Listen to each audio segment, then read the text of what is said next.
Welcome back दोस्तों। आज मैं आपके सामने रिसेंटली छोकरी ओटीटी प्लेटफॉर्म पे रिलीज हुई एक बांग्लादेशी मूवी को लेकर आया हूँ। इसका नाम है सुरंगो, जिसका मतलब है सुरंग, टनल। आप मूवी के बारे में बात करें तो भाई साहब, मूवी की कहानी कहाँ से शुरू होती है और कहाँ पर जाकर दी एंड होती है, दरअसल काबिले तारीफ। कहानी के दरमियान में काफी सारे मोड़ आते हैं, कुछ थ्रिलिंग इवेंट्स होते हैं, सस्पेंस देखने को मिलता है। एक्चुअली पहले ये मूवी थोड़ा सिंपल वर्जन में रिलीज हुई, बाद में इस मूवी को एक्सटेंड करके ओटीटी पर रिलीज कर दिया। ओवरऑल मूवी का ड्यूरेशन है 2.5 घंटे से ऊपर, मतलब बहुत ही लंबी कहानी है, शायद वीडियो भी लंबी होगी, तो वीडियो में बने रहिए, बहुत ही मजेदार कहानी है। उससे पहले लौटा दो प्यार फॉर इंस्टाग्राम। कहानी की शुरुआत में ही मसूद नाम के एक बंदे को दिखाया जाता है और दिखने में ऐसा लगता है कि मसूद पुलिस की कस्टडी में है। पुलिस वालों के सामने अपने बारे में बताने लगता है कि सर, मेरा नाम मसूद है, मेरे माँ बाप कब का इस दुनिया से चले गए, मैं एक इलेक्ट्रिशियन हूँ, मेरे माँ बाप का दिया हुआ मेरे पास सिर्फ एक घर है और मैं मेरे अंकल की दुकान में ही काम करता हूँ।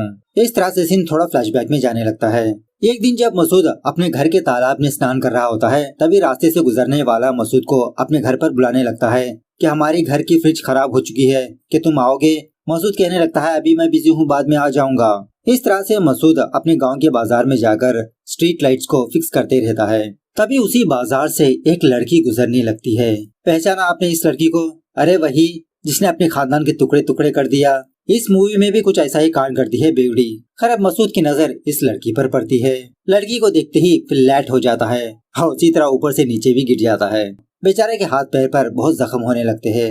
अपने दोस्तों से कहने लगता है कि उस लड़की की वजह से ही मैं नीचे गिर गया, फटाफट से तुम लोग उस लड़की को ढूंढ निकालो, मुझे उससे बात करनी है। तो मसूद का बेस्ट फ्रेंड जहीर बाजार में जाकर उस लड़की को ढूंढने लगता है, लेकिन वो लड़की नजर नहीं आती। उसके बाद मसूद का मामा मसूद को कॉल करके ये कहने लगता है, अरे सुजन के घर में उसकी फ्रिज खराब है, जाकर देख कर आओ, अभी तो तुमको कुछ काम नहीं है ना। ये सुनने के बाद मसूद जाना नहीं चाहता, लेकिन अपनी मामा की बात को ना टालते हुए सुजन के घर जाने लगता है। उस घर के पास जाने पर मसूद को वो लड़की नजर आती है जो बाजार में नजर आई थी। इस लड़की को देखकर बहुत खुश होने लगता है। इस लड़की का नाम होता है मोयरा। खैर, मसूद घर के अंदर जाकर फ्रिज को रिपेयर करते रहता है। अब मोयरा भी इसके सामने आकर बैठती है। मसूद पूछने लगता है कि पहले मैंने आपको इस गांव में नहीं देखा। मोयरा कहने लगती है कि एक्चुअली मैं सुजन की बहन हूँ, पहले दूसरी जगह पर रहती थी, अब यहाँ पर आ गई। ये गांव मुझे बहुत ही पसंद आ गया। अब मसूद कहने लगता है कि इस गांव में कुछ अच्छे लड़के भी है, अगर आप शादी कर लोगे तो यहीं पर रह सकते हो। खैर, फ्रिज रिपेयर करने के बाद जब मोयरा मसूद को पैसे देने वाली होती है तो मसूद मोयरा से कहने लगता है कि मैं अपनों से पैसे नहीं लेता। इस तरह से वहाँ से चला जाता है। दूसरे दिन मोयना मसूद की दुकान आती है अपना फोन लेकर। इसका फोन खराब हो चुका होता है। मसूद कहने लगता है, अरे मैं सारे काम कर लेता हूँ, आप अपना फोन तो दिखाइए। इस तरह से धीरे धीरे इन दोनों की मुलाकातें बढ़ने लगती है, एक दूसरे को लाइक करने लगते हैं। एक दिन मसूद अपने मामा को लेकर मोयना के घर जाता है शादी की बात करने के लिए। अब मोयना के भाई को भी मसूद पसंद आने की वजह से ये रिश्ता पक्का कर देते हैं। कुछ दिनों बाद फाइनली मसूद और मोयना की शादी भी हो जाती है। अब सुहाग रात के दिन पता नहीं बांग्लादेश में क्या रूल है, लड़का लड़की के पास दूध की गिलास लेकर आता है। अब ये मोयना शायद बरसों की प्यासी थी, सारा दूध अकेले ही पी जाती है। बेचारे मसूद के लिए एक कतरा भी नहीं छोड़ती। उसके बाद जब मसूद अपने कपड़े उतार रहा होता है, मोयना कहने लगती है, इतनी जल्दी भी क्या है, मेरे कुछ डिमांड्स है। मसूद कहने लगता है, अरे आप क्या डिमांड्स है, मैंने पूरे मेहर के साथ तुमसे शादी की, सारा शादी का खर्चा मैंने ही उठाया। मोयना कहने लगती है कि पहले तुम पेन पेपर ले आओ, तभी मेरे पास आना। बेचारा मसूद पेन पेपर लाता है तो मोयना अपने डिमांड्स को लिखने लगती है कि पहले दूसरी लड़की को नहीं देखना है, इसको शैम्पू दिलवाना होगा, साड़ी दिलानी होगी, बैंगल्स दिलानी होगी, नेकलेस दिलाना होगा। इस तरह से मसूद के सामने बहुत ही लंबी लिस्ट लिखती है। बेचारा मसूद लिखते लिखते थक कर सो ही जाता है। ना कांड होता है ना वांड होता है। खैर, दूसरे दिन मसूद मोयना के लिए अपने घर में टीवी लाता है। इस तरह से इन दोनों की जिंदगी बहुत ही अच्छे से गुजरने लगती है। और जब से घर में टीवी आई होती है, रात भर मोयना सीरियल्स देखती ही रहती है, मसूद का कुछ ख्याल ही नहीं रखती। अब यहाँ से असली कहानी शुरू होती है। एक रात जब बेचारा मसूद काम से थक कर वापस अपने घर आता है तो मोयना मसूद को अपने बैंगल्स के बारे में पूछने लगती है, क्या तुमने मेरी चूड़ियां लिया है? मसूद कहने लगता है, अरे यार भूल गया, काम में बिजी रहकर। मोयना नाराज होने लगती है कि तुमको मेरी फिक्र ही नहीं है। मसूद बहुत ही प्यार से समझाने लगता है, अरे मेरी प्यारी सी बीवी को सजने संवरने की क्या जरूरत है, वो ऐसे ही बहुत खूबसूरत है। मोयना भी बहुत ही प्यार से कहने लगती है, अगर कल तक तुमने वो चूड़ियां नहीं ले आए तो मैं अपने कपड़े पैक करके मायके चली जाऊंगी। मसूद बहुत गुस्सा करने लगता है, क्या मैं बहुत तंग आ चुका हूँ, दिन ब दिन तुम्हारी फरमाइशें बढ़ती जा रही है, पहले से ही शादी के लिए मैंने काफी सारा कर्जा ले रखा है, वो कर्जा चुका रहा हूँ और ऊपर से तुम्हारी सारी फरमाइशें तुम्हारी पूरी कर रहा हूँ। इसके बावजूद भी तुम्हारे नखरे। अब मोइना भी बहुत गुस्सा करने लगती है कि जब तुम अपने पत्नी की ख्वाहिशें पूरी नहीं कर सकते तो शादी क्यों की। पता है मेरे लिए बहुत बड़े बड़े रिश्ते आए थे, लेकिन मैंने सारे रिश्तों को ठुकरा कर तुमसे शादी की, लेकिन तुमको तो मेरी फिक्र ही नहीं है। अच्छा ये छोड़ो, शैम्पू ले आए? मसूद कहने लगता है नहीं, वो भी मैं भूल गया। इस तरह से इन दोनों के बीच झगड़ा होने लगता है। कल सुबह होने के बाद जब मसूद अपने तालाब में स्नान कर रहा होता है, मोइना भी वहीं पर होती है। बुलाने लगता है कि देखो कोई भी नहीं है, तुम भी आओ, साथ में स्नान करेंगे। मोइना कहने लगती है कि पहले तुम मेरे लिए अच्छे से कपड़े खरीद के दो। मसूद कहने लगता है अरे 3 महीने पहले ही तो लिया था। मोइना कहने लगती है अरे कपड़े 1 महीने में ही पुराने हो जाते हैं, तुम तो 3 महीनों की बात कर रहे हो। यह सुनने के बाद बेचारा मसूद शौक में रह जाता है। इसने एक ही कपड़ा साल से पहन रहा होता है। बाद में मोइना को समझाने लगता है अच्छा ठीक है, कल हम बाजार जाकर कपड़े खरीद लेंगे। उसके बाद मोइना इसी बातों ही बातों में मसूद से ये कहने लगती है अरे मेरे खाला की बेटी है ना, जिसकी रिसेंटली शादी हुई थी, उसका पति अब्रॉड गया, बहुत सारे पैसे भेज रहा है अपनी पत्नी को। अच्छा सुनो ना, तुम भी जाओ अब्रॉड को, बहुत सारे पैसे कमाओ। यह सुनने के बाद मसूद शौक में रह जाता है। अरे मैं उन जैसा पागल नहीं हूँ जो पत्नी को छोड़कर कहीं दूर जाकर काम करते हैं। मैं तो अपनी पत्नी से बहुत प्यार करता हूँ, अपनी पत्नी को छोड़कर मैं कहीं पर भी नहीं जाऊंगा। तो मोइना दोबारा इस बात पर रुक जाती है कि तुमको मेरी फिक्र ही नहीं है, पत्नी को कैसे खुश रखे ये जानते ही नहीं तुम। अब उसी रात मसूद ये बात अपने बेस्ट फ्रेंड जहीर को बताने लगता है। जहीर कहने लगता है अरे यार, विदेश जाने से अच्छा वो पैसे तुम मेरे बिजनेस में इन्वेस्ट करो, बहुत अच्छा प्रॉफिट आएगा। लेकिन मसूद नहीं मानता। एक बंदे से मुलाकात करके इसके बारे में बताने लगता है कि मैं अब्रॉड जाना चाहता हूँ। वो बंदा कहने लगता है अरे भाई, मैं एक बंदे को जानता हूँ, काफी सारे लोगों को उसने दुबई, कतर, मलेशिया वहाँ पर भेजा हुआ है। रात होने के बाद जब मसूद वापस अपने घर आता है तो मोइना से दोबारा यही पूछने लगता है क्या सच में तुम ये चाहती हो कि मैं अब्रॉड चले जाऊँ? मोइना कहने लगती है हाँ। मसूद कहने लगता है अच्छा, शादी में तुम्हारे भाई ने तुम्हारे लिए कुछ गहने दिए थे ना, उन गहनों को बेचकर मैं अब्रॉड जाऊंगा। मोइना फटाक से रूठ जाती है। मैं अपना जेवर एक भी तुमको नहीं दूंगी, तुम खुद किसी भी तरह से जुगाड़ कर लो। तुमने खुद मेरे लिए कुछ नहीं बनवाया और मेरे गहने मान रहे हो, छी छी छी, शर्म की बात है। मसूद कहने लगता है अरे मोइना, मेरे पास कुछ भी नहीं है, तुम जानती हो ना मेरे बारे में, जो है वो मेरे माँ बाप का दिया हुआ घर है। मोइना कहने लगती है अच्छा, तुम अपने घर को गिरवी रखकर पैसे हासिल कर लो। मसूद मना करने पर मोइना समझाने लगती है अरे घर बेचने के लिए थोड़ी कह रही हूँ मैं, गिरवी रखो, वहाँ पर जाकर पैसे जमा करके उधार चुका देना बस। तो मसूद मान जाता है। कुछ दिनों बाद मोइना दोबारा जिद करने लगती है कि ये भी इसके साथ एयरपोर्ट आएगी, इसको प्लेन देखना है। सो फाइनली वो दिन आ ही जाता है। मसूद, मोइना और जहीर एयरपोर्ट जाते हैं। मोइना बहुत रो रही होती है। इस बार भी मसूद मोइना से पूछने लगता है अगर तुम इतना मिस कर रही हो तो मैं यहीं पर रुक जाता हूँ। मोइना कहने लगती है नहीं नहीं, तुम चले जाओ और अच्छे से पैसे कमाकर भेजते रहना। इस तरह से बेचारा मसूद मलेशिया चला जाता है। लेकिन वहाँ पर जाने पर इसके साथ बहुत बड़ा धोखा होता है। हालांकि ये इलेक्ट्रिशियन है, लेकिन इसको वेल्डिंग का काम दिया जाता है कंस्ट्रक्शन साइट पर, और उसी के साथ साथ सैलरी बहुत ही कम मिलती है। अब कॉन्ट्रैक्ट होने की वजह से बेचारा मसूद वहीं पर फंस कर रह जाता है। खैर एक दिन जहीर मोइना के घर आकर मसूद के भेजे हुए पैसे मोइना को देने लगता है कि भाभी, मसूद ने आपके लिए थोड़े पैसे भेजे। जो मोइना उस पैसों को देखती है तो सिर्फ 8,000 रुपए होते हैं।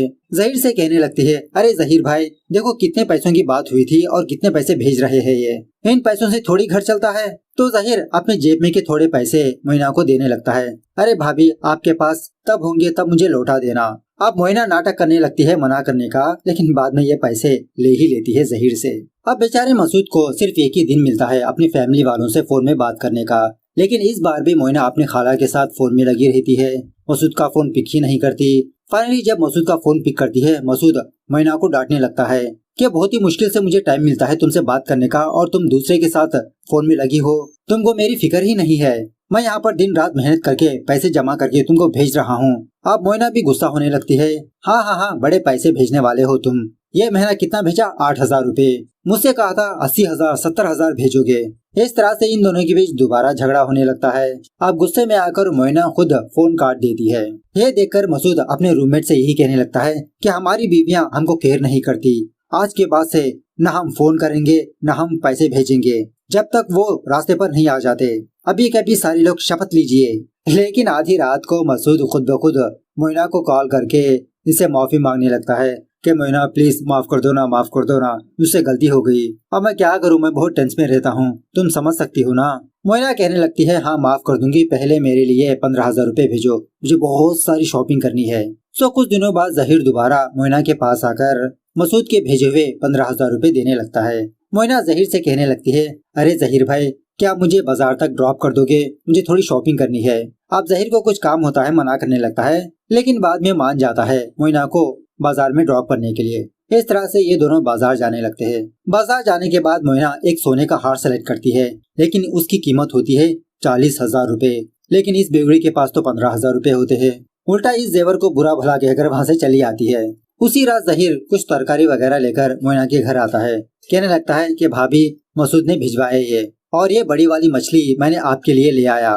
मोइना कहने लगती है अरे जहीर भाई, इस बात पर तो आप आज खाना खाकर ही जाना, आप थोड़ी देर बैठिए, मैं अभी रेडी करती हूँ। इस तरह से जब मोइना खाना बना रही होती है, जहीर मोइना से कहने लगता है अरे भाभी, आप मसूद से थोड़ा कम झगड़ा करिए, आप ही के लिए तो वो दूसरे कंट्री पर गया, आपके लिए नहीं तो किसके लिए कमा रहा है। अब इसी बातों ही बातों में खाना भी बन जाता है। जहीर को खाना परोसने लगती है। उसके बाद जहीर मोइना को एक हार देने लगता है जो आज सुबह इसने बाजार में देखा था। कहने लगता है कि भाभी ये हार आपके लिए है। इस हार को देखकर मोइना की आंखें चकराने लगती है। बस ऐसे ही कहने लगती है अरे जहीर भाई, मुझे ये नहीं चाहिए, आप रख लो, बहुत पैसों का है।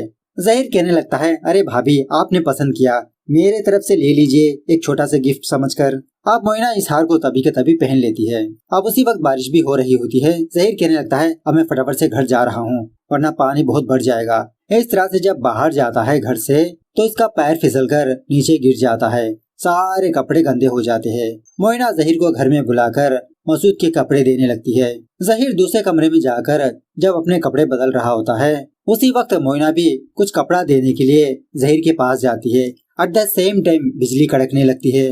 अब मूवीज में बिजली कड़की तो दुर्घटना घटी। इस तरह से इन दोनों के बीच एक जबरदस्त दुर्घटना होने लगती है। खैर कांडवान होने के बाद ये बेवड़ी मोइना सारा इल्जाम जहीर पर डालने लगती है कि मैंने कुछ नहीं किया, तुम खुद मेरे पास आए, मेरी इज्जत लूट ली तुमने। हे अल्लाह, अब मैं मसूद को कैसे मुंह दिखाऊंगी, मसूद मुझे माफ कर दो। अब जहीर भी मोइना के पैर पकड़कर माफी मांगते रहता है। मोइना कहने लगती है कि आज के बाद से तुम अपनी शक्ल मत दिखाना। खैर दूसरे दिन से जहीर मोइना के घर से गुजरने लगता है, लेकिन मोइना के घर जा नहीं पाता। यहाँ पर एक जबरदस्त गाना चलता है। सच में इस मूवी में सारे के सारे गाने बहुत ही अच्छे लगे मुझे। यह गाना बहुत ही फनी था। जहीर बहुत ही हिम्मत जुटाकर मोइना के पास जाता है। मोइना दोबारा जहीर को डांटने लगती है कि मैंने कहा ना कि अपनी शक्ल मत दिखाना। इस तरह से इसको डांट डपट कर अपने घर के अंदर चली जाती है। लेकिन जहीर को गुस्सा आकर मोइना के पास जाकर इसको हक करने लगता है, और मोइना भी कुछ नहीं कहती, इसके रिलेशनशिप को एक्सेप्ट कर लेती है। इस तरह से दोबारा इन दोनों में कांड होने लगता है। उसके बाद से जब भी जहीर मोइना के घर आता, कोई ना कोई गिफ्ट्स लाते रहता। मोइना जहीर से गिफ्ट्स लेकर उसे खुश करती रहती है, और जब भी मसूद कॉल करता ऐसे जताने लगती है कि ये घर में अकेली है, मसूद को बहुत मिस कर रही है। कभी कभार तो मोइना मसूद के फोन भी पिक नहीं करती। कुछ दिनों बाद मोइना और जहीर इस गांव से ही भाग जाते हैं इसकी जात का। ये जानकर बेचारा मसूद मलेशिया में बहुत दुखी होने लगता है। वहाँ के सारे दोस्त मसूद को समझाने लगते हैं। कुछ दिनों बाद मसूद वापस अपने देश आ जाता है, तो देखता है इसका घर खाली खाली सा है, बिना इसकी वाइफ से। मसूद को अपने गाँव आया हुआ देख वहाँ के गाँव वाले मसूद के पास जमा होने लगते हैं, क्योंकि मसूद की बीवी मोइना ने इन सारे लोगों से कुछ न कुछ पैसे उधार लिया था। सो वो सारे लोग मसूद से वो पैसे वापस मांगने लगते हैं, और ऊपर से मसूद ने जो कर्जा लिया विदेश जाने का, वो कर्जा भी नहीं चुका पाता। वहाँ का एक बंदा कहने लगता है अब तुम्हारे पास तो सिर्फ ये घर ही बचा है, इस घर को मुझे दे दो, मैं तुमको थोड़े पैसे दे दूंगा, थोड़े पैसों से अपना कर्जा उतार लो और थोड़े पैसों से अपनी जिंदगी गुजार लो। सो बेचारा मसूद अपने पिताजी का घर भी बेच देता है और इस गाँव को ही छोड़ देता है। पहले तो मसूद मोइना के भाई के पास जाता है। अब इसको भी नहीं पता कि मोइना कहाँ पर है। मसूद मोइना के भाई को कुछ देते हुए कहने लगता है अगर मोइना आपको नजर आई तो ये उसको दे दीजिए, उसके लिए लाया था मैं। वहाँ से निकलने के बाद बेचारा मसूद दर बदर भटकने लगता है। जहाँ जी चाहे वहाँ खा लेता है, जहाँ जी चाहा वहाँ सोने लगता है। बेचारा पागल ही हो जाता है। एक दिन मसूद का एक फ्रेंड इसको कॉल करके ये बताने लगता है कि किसी दूसरे शहर में इसने जहीर को देखा। अब मसूद फटाफट से उस शहर जाने लगता है। सारे शहर में मोइना की तलाश करते रहता है। वहीं पर एक छोटा सा शेयरिंग का घर लेकर अपनी जिंदगी भी गुजारते रहता है। एक दिन तो अपनी जिंदगी से तंग आकर फांसी लगाने की कोशिश भी करता है, लेकिन ये मर नहीं पाता। खैर एक दिन मसूद के जान पहचान वाला मसूद के पास आकर ये कहने लगता है कि भाई मैंने भाभी को देखा। इस तरह से मसूद को एक वीडियो दिखाने लगता है। उस वीडियो में मोइना होती है। मसूद फटाफट से किसी जगह पर जाकर इस वीडियो के बारे में पूछने लगता है। मतलब जिसने इस वीडियो को शूट किया था वहीं पर जाकर इस बंदे से पूछने लगता है कि भाई ये एरिया कहाँ का है, इसमें जो लड़की है वो मेरी बीवी है, प्लीज बता दीजिए ना। तो वो वीडियो वाला बंदा एड्रेस बताने पर मसूद उस बाजार में जाकर अपनी बीवी की तलाश करते रहता है। एक दिन नहीं, 2 दिन नहीं, काफी दिनों तक। फाइनली 2 हफ्तों के बाद मसूद को मोइना नजर आती है उसी बाजार में। मोइना से कहने लगता है, अरे मेरी मोइना तुम मिल गई, अब चलो मेरे साथ वापस चलो घर। मैं तुमसे कितना प्यार करता हूँ ये तुम जानती हो ना। लेकिन मोइना मसूद को पहचानने से ही मना करने लगती है। आसपास के लोगों को बुलाकर मसूद पर ब्लेम करने लगती है कि मैं इस बंदे को नहीं जानती, मुझसे छेड़खानी कर रहा है। अब वहाँ के लोग तो सच को नहीं जानते, बेचारे मसूद को बहुत मारने पीटने लगते हैं। मार खाने के बावजूद भी मसूद मोइना का घर का एड्रेस फाइंड आउट करके उसके घर के पास जाता है। मोइना मसूद को देख लेती है। फटाफट से जहीर से छुपते छुपाते मसूद के खोपचे में बुलाकर उसको बहुत डांटने लगती है कि आप क्यों यहाँ पर आए हो, मैं जहीर के साथ बहुत खुश हूँ। बेचारा मसूद मोइना के पैर पकड़कर रिक्वेस्ट करते रहता है कि मोइना वापस चले आओ, मैं तुम्हारी सारी गलतियाँ माफ कर दूंगा, हम दोबारा नई शुरुआत करेंगे। मोइना कहने लगती है, जब तुम अपने बीवी के ख्वाहिशात पूरे नहीं कर सकते तो तुमने शादी क्यों की, देखो अगली बार मुझसे मिलने की हिम्मत मत करना। इस तरह से मसूद को बहुत डांटकर वहाँ से चली जाती है। तब जाके मसूद को समझ में आता है कि जिंदगी में पैसा होना कितना इम्पोर्टेंट है। पैसा और प्यार एक रेलवे ट्रैक की तरह है, अगर पैसा है तो प्यार भी मिलेगा। सो उस दिन से लेते हुए मसूद काफी तरह के काम करने लगता है। पैसे कमाने के अलग अलग रास्ते भी ढूंढते रहता है, अपने काम में ओवर टाइम करने लगता है। फिलहाल मसूद जिस जगह पर काम करता है उसका ओनर मसूद से कहने लगता है कि एक छोटा खुदाई का काम है, क्या तुम कर पाओगे। तो मसूद इस काम को भी ओके कहकर खुदाई करने लगता है। खुदाई के दौरान मसूद को कुछ गोल्ड बिस्किट्स मिलते हैं। ये देखने के बाद मसूद बहुत खुश होने लगता है। फटाफट से मोइना को कॉल करके यही बात बताने लगता है कि मोइना मेरे हाथ एक बहुत बड़ा खजाना मिला। लेकिन मोइना इसकी बातों को इग्नोर करने लगती है। दूसरे दिन मोइना जहीर के पास जाकर हल्के से ये सवाल पूछने लगती है, क्या सच में किसी को खजाना मिल सकता है। जहीर कहने लगता है, अरे क्यों नहीं, वो जो मेरा साला था ना उसको बहुत बड़ा खजाना मिला था और आज ढाका में उसके 3 बिल्डिंगे हैं। यह सुनने के बाद मोइना उल्टा जहीर को डांटने लगती है कि तुमने क्यों खजाने की खोज नहीं की, सारा दिन घर में बैठे होते हो, कुछ काम के नहीं तुम, अपनी बीवी की फिक्र ही नहीं है तुमको। खैर इस तरफ जब मसूद किसी सुनार वाले के पास जाकर इस गोल्ड बिस्किट्स को दिखाता है तो ये बात पता चलती है कि ये तो टोटली फेक है, बस कोटिंग गोल्ड है। ये जानने के बाद बेचारा मसूद अपनी किस्मत को कोसते हुए उन बिस्किट्स को नदी में फेंक देता है। उसके बाद एक दिन मसूद पासी के एक बैंक में गया पैसे जमा करने के लिए। वहाँ जाने पर मसूद को चारों तरफ पैसा ही पैसा नजर आता है। इसकी जिंदगी में इतना पैसा इसने कभी नहीं देखा था। हर रोज कुछ न कुछ पैसे बैंक में लाकर अपने अकाउंट में जमा करने लगा और उसी तरह बैंक का भी जायजा लेने लगा कि कौन सी चीज कहाँ पर है। उसके बाद मसूद उस बैंक के पास ही में एक घर को फाइंड आउट करता है जो बहुत ही पुराना होता है। एक ब्रोकर से बात करके इस घर में किराए पर रहने लगता है और एक्चुअली ये घर थोड़ा आबादी से दूर होता है। घर में शिफ्ट होने के बाद मसूद का ये प्लान होता है कि मसूद अपने घर से उस बैंक तक एक सुरंग बनाएगा, टनल बनाएगा। इसी टनल की मदद से मसूद बैंक के सारे पैसे लूट लेगा, पैसा ही पैसा। इस तरह से मसूद दिन में काम करके रात में खुदाई करते रहता है, थोड़ी देर के लिए भी रेस्ट ही नहीं लेता। इसी दरमियान में मसूद उस बैंक मैनेजर के ड्राइवर से दोस्ती कर लेता है। इसको सिगरेट दारू पिलाकर बैंक के सीक्रेट्स पता करने लगता है। मतलब बैंक में कितना पैसा आता है जाता है, किस दिन बैंक को हॉलिडे होती है, कहाँ पर सारा पैसा जमा होता है, कहाँ पर रखा जाता है। धीरे धीरे सारे डिटेल्स हासिल करते रहता है। इसी दरमियान में एक दिन मसूद और ये बंदा थोड़ा पार्टी शार्टी करने के लिए किसी छोटे से क्लब में जाते हैं। यहाँ पर एक आइटम सॉन्ग चलता है, ये गाना भी बहुत ही मस्त लगा मुझे। खैर उसके बाद मसूद खुदाई करते हुए ऑलमोस्ट 2 महीने गुजर जाते हैं। बेचारा थक जाता है। अब इसकी थकावट को दूर करने के लिए मसूद उस गुफा में, उस टनल में मोइना की फोटो चिपकाता है ताकि इसको मोटिवेट मिले। एक दिन मसूद को गुस्सा आकर मोइना के घर जाकर एक चाकू लेकर जहीर और मोइना के टुकड़े टुकड़े कर देता है। इन दोनों ने मसूद को धोखा दिया, लेकिन बाद में पता चलता है ये तो मसूद का एक बुरा ख्वाब था। लेकिन इस बार सच में मसूद एक चाकू लेकर मोइना के घर जाता है जहीर को मारने के लिए। मसूद को देखते ही मोइना रोने लगती है। इसकी आंखों में आंसू देखकर मसूद पिघल जाता है, पूछने लगता है कि जख्म कैसा, क्यों रो रही हो। मोइना कहने लगती है कि मेरे साथ ऐसा ही होना चाहिए था। जहीर अच्छा आदमी नहीं निकला। मैंने जहीर के लिए तुमको छोड़ा, लेकिन जहीर मुझे हर बात पर मारने पीटने लगा। मैं तुमसे काफी सारी बातें करना चाहती हूँ। क्या कल हम मुलाकात कर सकते हैं? अब जहीर आने का टाइम हो गया। मसूद कहने लगता है कि मैं जहीर को मार दूंगा, लेकिन मोइना मना करने लगती है। सो दूसरे दिन मसूद और मोइना किसी जगह पर मुलाकात करने लगते हैं। मोइना कहने लगती है कि एक्चुअली जहीर की ऑलरेडी शादी हो चुकी थी, इसका बच्चा भी था, लेकिन जहीर ने मेरे से ये सारी बात छुपाई। जब मैंने इसके बारे में पूछा तो मुझे मारने पीटने लगा। अब धीरे धीरे जहीर मुझे पैसे भी नहीं दे रहा। मसूद मुझे माफ कर दो, मैंने बहुत बड़ी गलती की। मसूद कहने लगता है तो फिर तुम जहीर को छोड़ दो, मेरे साथ चलो, हम अपनी जिंदगी कंटिन्यू करेंगे। तभी मोइना पूछने लगती है तुमने एक दिन कहा था ना कि तुमको कोई खजाना मिला, क्या किया उस खजाने का? मसूद कहने लगता है अरे मोइना, उस खजाने को छोड़ो, मैं एक और बड़ा हाथ मारने वाला हूँ, एक बैंक को लूटने वाला हूँ। मेरे घर से एक टनल बना रहा हूँ जो सीधा बैंक को जाती है।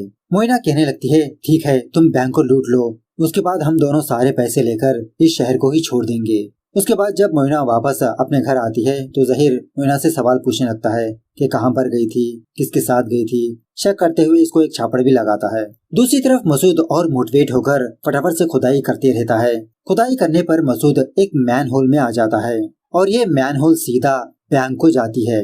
ये देखकर मसूद बहुत खुश होने लगता है, मतलब 3 महीनों का काम इसका ऐसे ही बन गया, शॉर्टकट रास्ता मिल गया इसको। और थोड़ा खुदाई करने पर फाइनली मसूद उस बैंक के अंदर घुस ही जाता है जहाँ पर पैसे जमा होते हैं। इतने सारे पैसों को देखकर मसूद पागल ही हो जाता है, बहुत खुश होने लगता है। एट द सेम टाइम दूसरी तरफ कुछ लोगों ने जहीर को किसी जगह पर बांध के रखा होता है, क्योंकि जहीर ने दूसरी औरत के साथ अफेयर में था। मोइना को बुलाने पर मोइना उन सारे लोगों से माफी मांगने लगती है कि मेरे पति को छोड़ दो, इससे गलती हो गई, एक्सेट्रा एक्सेट्रा। उसी वक्त मसूद मोइना को वीडियो कॉल करके ये सारे पैसे दिखाने लगता है कि मोइना मैं बैंक के अंदर आ गया। ये पैसे देखकर मोइना वहाँ के कुछ लोगों को खोपचे में बुलाकर कहने लगती है कि मेरा पति बहुत ही बुरा आदमी है, आप एक काम करो, इसके हाथ पैर तोड़ दो, तब जाके इसको अकल आएगी। इस तरह से जहीर को छोड़कर वहाँ से आ जाती है। मसूद को कॉल करके कहने लगती है कि इतने सारे पैसे ले जाने के लिए काफी सारे थैलों की जरूरत है, तुम एक काम करो, बाजार जाकर थैले ले आओ, मैंने ट्रक का इंतजाम कर दिया। सो थोड़ी देर के बाद जब मोइना मसूद को कॉल करने लगती है तो मसूद का फोन स्विच ऑफ में रहता है। अभी अभी मोइना ने मसूद को बहुत ही प्यार से बुला रही थी, मेरा सोना मोना कहकर, और अब ये कहने लगती है कि साला मसूद फोन स्विच ऑफ करके कहाँ पर मर गया, फोन क्यों पिक नहीं कर रहा। जब मोइना वापस अपने घर आती है तो जहीर बहुत ही जख्मी हालत में अपने घर आता है। मोइना जहीर की मरहम पट्टी करती रहती है। खैर दूसरे दिन सारे टीवी न्यूज चैनल्स में उस बैंक की रॉबरी की खबर फैलने लगती है। एक स्पेशल ऑफिसर आता है इस केस की इन्वेस्टिगेशन करने के लिए, और सच में इस ऑफिसर की बातें बहुत ही फनी होती है। मैनेजर से पूछने लगता है कि कितने पैसे चोरी हो गए। मैनेजर कहने लगता है 34 करोड़ 20 लाख। उसके बाद इस सुरंग को फॉलो करने पर वो मसूद के घर के पास ले जाता है, लेकिन तब तक मसूद अपने घर में मौजूद नहीं होता। 2 पुलिस वाले इस गुफा का जायजा लेने लगते हैं, लेकिन कोई भी सबूत नहीं मिलता। इस गुफा के अंदर जाते जाते ये खुद थक जाते हैं। बाद में इस पुलिस ऑफिसर को एक आइडिया आता है कि मसूद के खिलाफ तो कोई सबूत नहीं, मतलब मसूद का नाम भी नहीं पता होता इनको, तो टीवी में ये न्यूज छपवाने लगते हैं कि जो कोई भी इस रॉबरी के बारे में जानता है पुलिस स्टेशन आकर इसकी इन्फॉर्मेशन दे, पुलिस वाले उन लोगों को बहुत बड़ा इनाम देंगे। तो ये न्यूज मोइना और जहीर सुन लेते हैं। उसके बाद मोइना जहीर को लेकर उस स्पेशल ऑफिसर के पास जाती है, कहने लगती है कि सर मैं उस रॉबरी के बारे में कुछ बातें जानती हूँ, मेरे हस्बैंड ने उस बैंक की चोरी की। ऑफिसर कहने लगता है अरे तुम्हारा हस्बैंड तो बगल में है, पकड़ो इसको अंदर डालो। मोइना कहने लगती है अरे सर ये वाला हस्बैंड नहीं, पहला वाला हस्बैंड, ये मेरा दूसरा हस्बैंड है, उसने मुझे चोरी की खबर पहले ही दे दिया था। इस तरह से उस वीडियो कॉल को उस पुलिस ऑफिसर को दिखाने लगती है।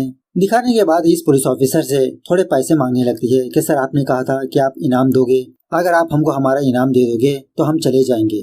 लेकिन ये पुलिस वाले उल्टा इन दोनों को गिरफ्तार करके इंक्वायरी करने लगते हैं, पूछने लगते हैं कि मसूद कहाँ पर है। मोइना ऑफिसर से कहने लगती है कि सर आप कुछ दिन रुकिए, मसूद मुझसे बहुत प्यार करता है, वो खुद मुझे कॉल करेगा, उसने मुझे भी धोखा दिया। तो एग्जैक्टली 2 या 3 दिनों के बाद मसूद मोइना को कॉल करता है, किसी जगह पर मिलने के लिए बुलाता है। सो उसी तरह से मोइना मसूद से मुलाकात करने के लिए उस जगह पर जाती है। उल्टा मसूद को डांटने लगती है कि तुमने कहा था कि पैसे लाओगे, तुम्हारी हिम्मत कैसे हुई मुझे धोखा देने की। मसूद समझाने लगता है अरे मोइना मैं बैग्स लेने के लिए बैंक के बाहर गया था, लेकिन जब वापस मैं बैंक के अंदर आया तो सारे के सारे पैसे गायब थे। लेकिन मोइना मसूद की बातों पर यकीन नहीं करती, उल्टा इस पर ब्लेम करने लगती है। उसी वक्त पुलिस वालों को बुलाने पर पुलिस वाले मसूद को गिरफ्तार कर लेते हैं। पुलिस स्टेशन लाकर मसूद की बहुत पिटाई करने लगते हैं, उन पैसों के बारे में पूछने लगते हैं। बेचारा मसूद यही कहने लगता है कि सर, गुफा मैंने ही खोदी, पैसे चुराने का प्लान मेरा ही था। इस प्लान में मोइना और जहीर का कोई भी लेना देना नहीं है। लेकिन बैग्स लेकर जब मैं वापस बैंक में आया तो सारे के सारे पैसे गायब थे। उसके बाद मसूद को कुछ सालों के लिए जेल की सजा मिलती है। अब मसूद का कारनामा देखकर वहाँ के सारे कैदी मसूद की बहुत रिस्पेक्ट करते रहते हैं। लेकिन मसूद को कुछ भी समझ में नहीं आता कि आखिरकार वो पैसे गए कहाँ, किसने चुराए वो पैसे। मोइना के अलावा आखिरकार कौन जानता था मेरे प्लान को। इसी दरमियान में काफी दिनों तक मोइना मसूद से मिलने के लिए जेल आती है, लेकिन मसूद मोइना से मुलाकात ही नहीं करता, मोइना से बहुत नफरत करते रहता है। एक दिन जेल का एक कैदी मसूद के पास आकर इसको एक छोटा सा ऑफर देने लगता है कि भाई तुमने सारे पैसे कहाँ पर छुपाया, जब हम जेल से बाहर आएंगे तो एक बहुत ही अच्छा सा बिजनेस स्टार्ट करेंगे, फायदा ही फायदा। इस तरह से मसूद को एक स्पेशल वाली सिगरेट पिलाने लगता है। सिगरेट पीते हुए मसूद को एक बात खनकती है कि उस गुफा में एक सिगरेट की पैकेट मौजूद थी। उसके बाद जब मोइना मसूद से मुलाकात करने के लिए आती है तो इस बार मसूद मोइना से मिलने के लिए जाता है। मोइना मसूद से माफी मांगने लगती है कि मसूद मुझे माफ कर दो, मैंने सोचा था कि तुमने मुझे धोखा दिया, वो जहीर सच में अच्छा आदमी नहीं निकला, मुझे पैसा नहीं चाहिए, अब मुझे तुम चाहिए, तुम्हारे साथ जिंदगी गुजारना चाहती हूँ। तो मसूद पहले तो मोइना से बात नहीं करता, बाद में मोइना से कहने लगता है कि मुझे एक छोटी सी हेल्प कर दो। इस तरह से मोइना के कार में कुछ बातें बताने लगता है। दूसरे दिन जब मोइना मसूद से मिलने के लिए आती है तो कुछ हिंट के जरिए से मसूद को बताने लगती है। एक्चुअली मोइना ये बताने लगती है कि इस जेल के अंदर कौन सा मैनहोल कहाँ पर है, कौन सा रास्ता बाहर निकलेगा। इस तरह से कोडिंग लैंग्वेज में बात करती है।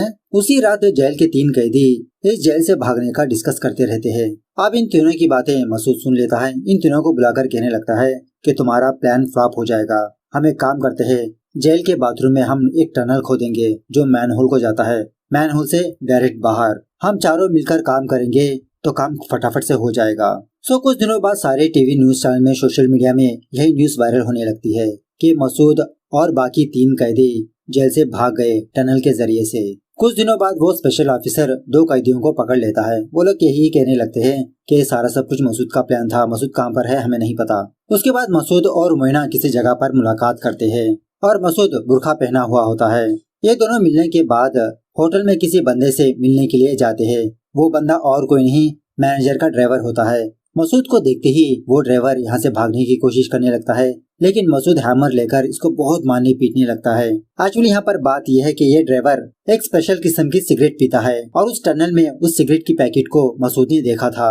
अब मसूद ने कभी पैकेट और सिगरेट वहाँ पर नहीं फेंका था। खास के बाद वो ड्राइवर इन दोनों को लेकर उस बैंक मैनेजर के पास आता है। यहाँ पर हमको ये बात पता चलती है कि इस कांड में इस बैंक मैनेजर का भी हाथ है। दोनों को मार पीट कर पूछने लगता है कि ये सब कुछ कैसे हुआ। तो सीन थोड़ा फ्लैशबैक में जाने लगता है। जब कभी भी वो ड्राइवर मसूद के घर आता तो मसूद कभी भी उस ड्राइवर को अपने घर के अंदर आने नहीं देता था, जिसकी वजह से उस ड्राइवर को मसूद पर शक होने लगा कि मसूद के घर में तो इसकी बीवी भी नहीं, क्यों घर के अंदर नहीं आने देता। तो दिन में जब वो ड्राइवर मसूद के घर में जाता है तो उस घर में एक टनल को देखता है।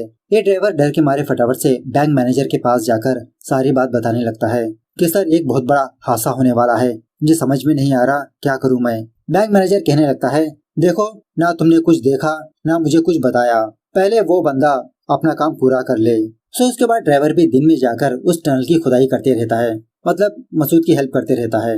और जिस दिन फाइनली टनल पूरा हो गया वो बैंक मैनेजर और उसका ड्राइवर उस बैंक में जाकर सारे के सारे पैसे हड़प लेते हैं। प्रेजेंट डे पर मसूद पूछने लगता है कि वो पैसे कहाँ पर है। बैंक मैनेजर अपनी खटिया के नीचे ही छुपा कर रखा होता है। उसके बाद क्या था, मसूद और मोइना वो सारे पैसे लेकर शहर से दूर चले जाते हैं और इतने सारे पैसे देकर मोइना के तो होश ही उड़ जाते हैं। मसूद से पूछने लगती है कि इन पैसों को हम कहाँ पर छुपाएंगे। तो मसूद दोबारा एक और टनल खोदने लगता है उसी के घर में। सारे के सारे पैसे उस नीचे वाले कमरे में जमा कर देता है। बाद में मोइना से कहने लगता है कि अगर पुलिस वालों ने मुझे फाइंड आउट कर लिया तो पुलिस वाले मुझे गिरफ्तार कर लेंगे, उसी तरह ये सारे पैसे हड़प लेंगे, तुमको कुछ नहीं मिलेगा। एक काम करता हूँ, मैं पुलिस के पास जाकर सरेंडर हो जाऊंगा, बस मुझे 14 साल की सजा मिलेगी। तो मोइना इसके लिए भी हाँ कह देती है। उसके बाद मसूद ऊपर आकर बातों ही बातों में मोइना से ये कहने लगता है अरे मोइना, मैंने तुमको एक बात बताना ही भूल गया। जेल से बाहर आने के बाद मैंने जहीर को मार दिया।